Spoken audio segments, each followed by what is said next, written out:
Hey guys, before we start this video proper, just a brief message. Friend of the channel, Mark Allen Gunnells, also fantastic writer from the horror community and actually wider fictional circles, is having some difficulties at the moment. His mother was recently diagnosed with terminal cancer, and Mark is having to take a leave of absence from work to care for her.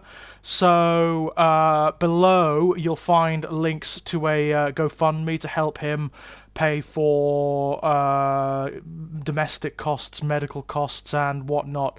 Any little you can donate would be gratefully appreciated. So please do so if you can. And now on with the video. Thank you very much indeed, guys.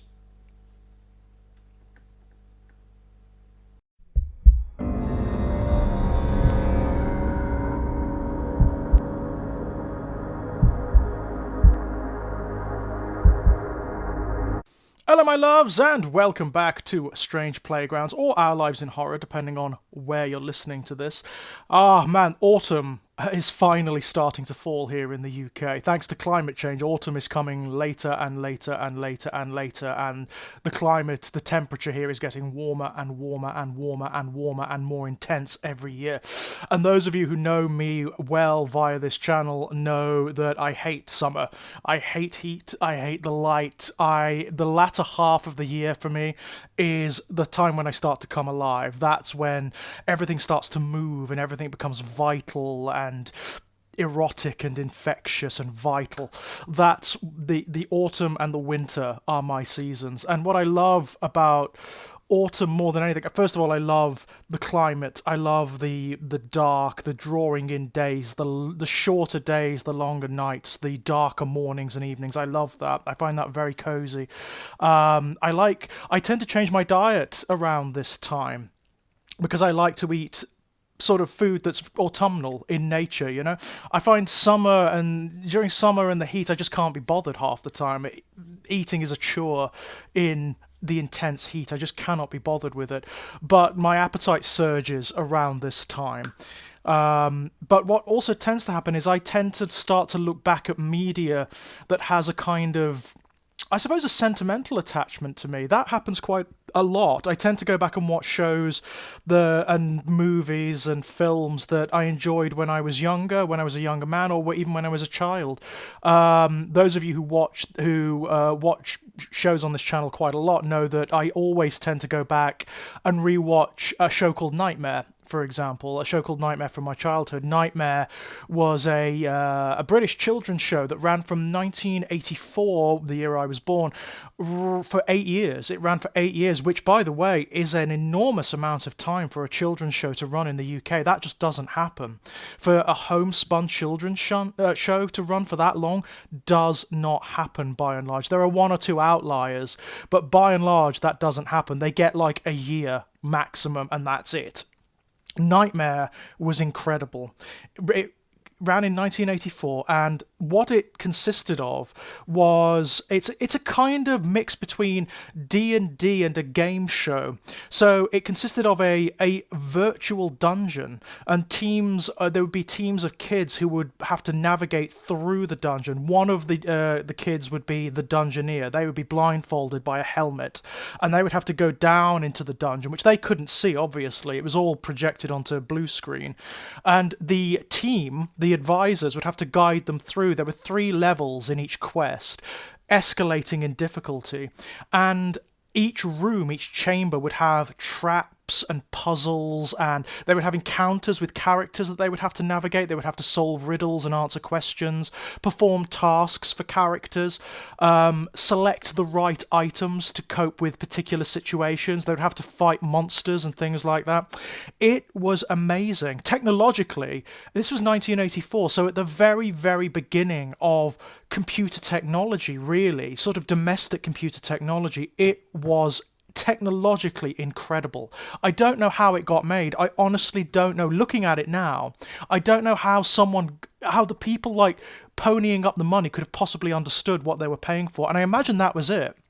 They just didn't understand at the time that it was going to be like this, because it was technologically revolutionary.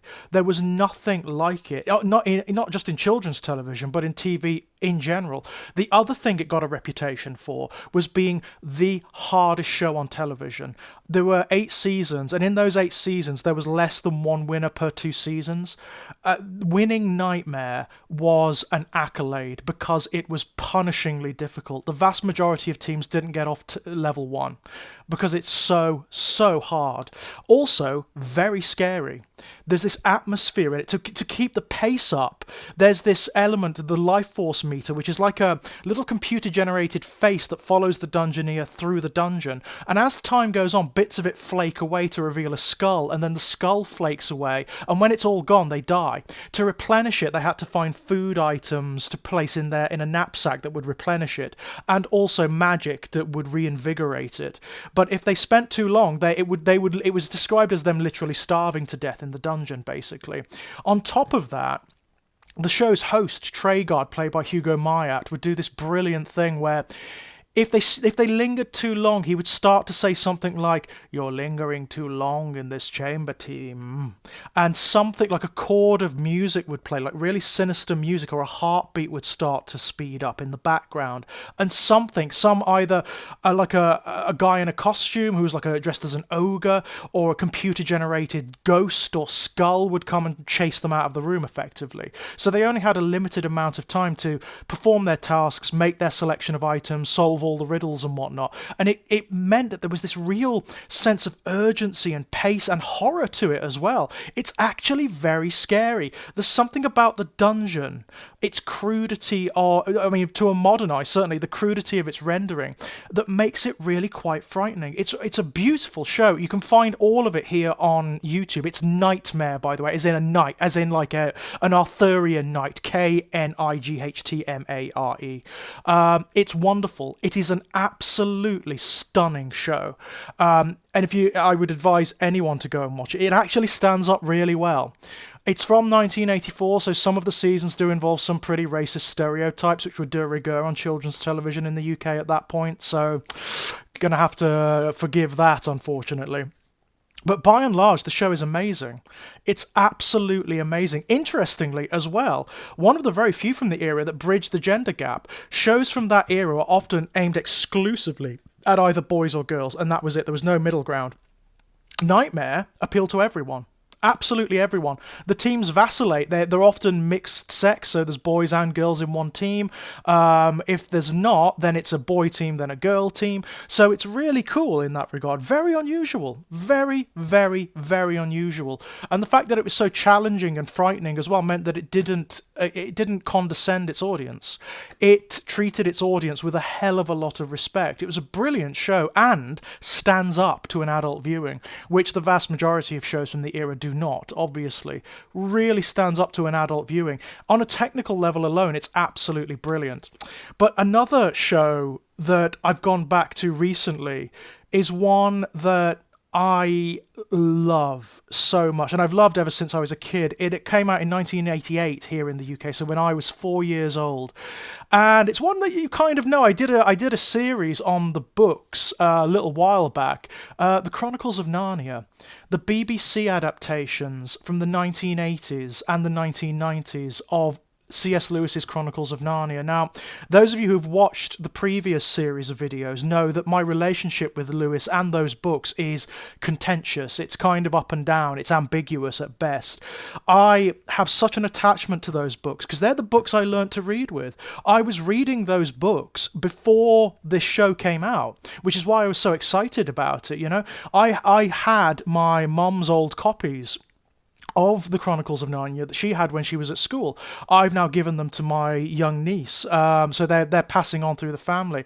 So I loved those books. They were my gateway not only into fantasy literature but literature. They are so important to me. I did have that experience, as those of you who've watched the previous videos know, when I came back to them as a teenager with more critical faculties. seeing what Lewis was trying to do, and being the nascent gay agnostic atheist that I was at the time, seeing it and reacting quite badly to it, just discounting them entirely, and that's what tends to happen with these books, because Lewis was as close to like a fundamentalist Christian as we get in the UK, and also a pretty nasty racist bigot on top of it, and that does come through in the books. The books are attempts to sort of program children with his Christian perspectives, and that's problematic. That's really problematic. On the other hand, there is incredible imagination and beauty in these books, and if you shear away the sort of dogma of them and just look at the metaphysical ideas, they're actually very beautiful at times. A good example is in the first book, The Magician's Nephew, where it's established that there's like these crossroads between realities, and the crossroad takes the form of a forest, like a wood, and the different worlds are accessed by leaping into pools and puddles that are formed at the bases of trees. It's gorgeous. It is absolutely beautiful. Now, the BBC adaptations are stunning. I imagine to a modern eye, to a present-day eye, they may look very crude. They may seem very crude, but I love that about them. At the time, 1988, they were actually technological marvels. I remember there were shows on where they were where people like in the on daytime television would talk to the people behind all of the computer effects and the animation and the animation models, and it was a big deal. The BBC spent a lot of money on these, and there's a lot of love in them. There's this X factor to them where obviously everyone involved knew of Lewis's pedigree and how important Lewis's books were and are to not only British fantasy, but what fantasy is. He's as significant, arguably, as Tolkien is, or Mervyn Peake, or Ursula K. Le Guin, As problematic as his books are, he is very, very important to what people preconceive of as fantasy. And as a result, a lot of effort was put into them. They are very strange. They are of their era, and at the time, it was the case that a lot of, particularly genre shows like science fiction and fantasy, were highly theatrical. They weren't realists. They didn't have to have like a realist quality in their acting or their framing. People accepted that they were slightly more abstract than the sort of realist or social tract shows that they would air alongside. And as a result, it feels like a big old stage play. The acting is really big and really expressive, and the costumes are slightly ropey and slightly theatrical in nature, like cobbled together, but it works. It really, really works. Far better, by the way, than the awful films that came out in the 2000s, which are hyper slick and have all of the best technology thrown at them. These shows are beautiful. There's something about them. There's an X factor. There's heart in them. There's soul, and they have such respect for the source material. These are incredible shows. In particular, The Lion, the Witch, and the Wardrobe, and The Silver Chair. My favourite of the books is also my favourite of the shows. The Silver Chair is stunning. It's an absolutely beautiful adaptation. Some of them struggle because the books are not the source material doesn't really lend itself to being adapted. So there are adaptations of Prince Caspian, for example, and there's not really much to work with there. But they do their best. They actually do their best. There's some good stuff in Prince Caspian, and the Voyage of the Dawn Treader is really interesting. Obviously the most expensive, because they had to build the boat, the actual ship, the Dawn Treader, and there are lots of on-location shooting, like on islands, European islands and whatnot. It's brilliant. It's kind of brilliant. I love these shows, and I can't be objective about them. So you guys may come to them. Those of you who are younger, who are used to more sophisticated television, may come to them and think, what the fuck is he talking about? These are terrible. They're ropey. The effects are terrible, which they are, by the way. The acting is really big and ridiculous and absurd. I love them. I love them because I was 4 years old, when I saw these. I remember they used to air at I think it was just after 6 on a Sunday evening. So I would often, when I was that age, I would often go to my nan's of the weekend, my grandparents, on the train with my mum. So we would rush home on the Sunday to get to watch The Lion, the Witch, and the Wardrobe, or The Chronicles of Narnia. So there's a great deal of sentiment there. The fact that they also aired in the autumn time and sort of like in autumn, winter, nearer Christmas, that's significant too. There's an associative quality to them. All that happens to I have to, if the minute I watch the title sequence and hear the musical cues, just unspoken, unspecified association bursts up in my mind, and it feels like being 4 years old again. It's very strange and beyond analysis in many respects, because it's so key to who you are. You know, when you encounter or re-encounter that media that shaped you, that informed you, it's very hard to analyze it with any great degree of objectivity, which I believe is a delusion anyway, by the way. Because it informs you. It informs your imagination. I go back now to the Chronicles of Narnia, and I can see my stories. I can see the stuff that I imagine in them. Because as objectionable as I find aspects of Lewis's metaphysics, it was arguably my first encounter with metaphysics, and therefore has shaped all that has come after. It's important to me. That notion of worlds connected to worlds, or worlds beyond worlds. I mean, any of you who've read Strange Playgrounds, or Essential Atrocities, or Born in Blood, or any of my short stories will know that's what I write about. Almost universally, it's very rare that doesn't crop up in my stories, because it's key to my understanding of reality. It's key to the shape of my imagination and my soul, in fact. And it's really wonderful going back and revisiting them now, 30 odd years later, by the way.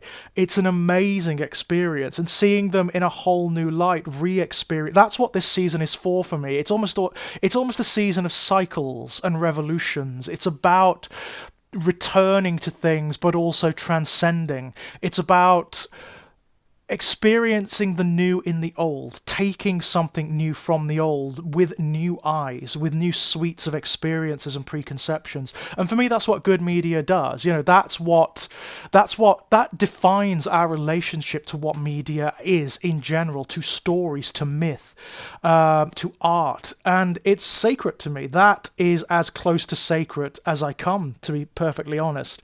So yeah, again, go and watch them. They're really fun. The theatrical BBC adaptations from the 1980s of the Chronicles of Narnia, they are really, really fun.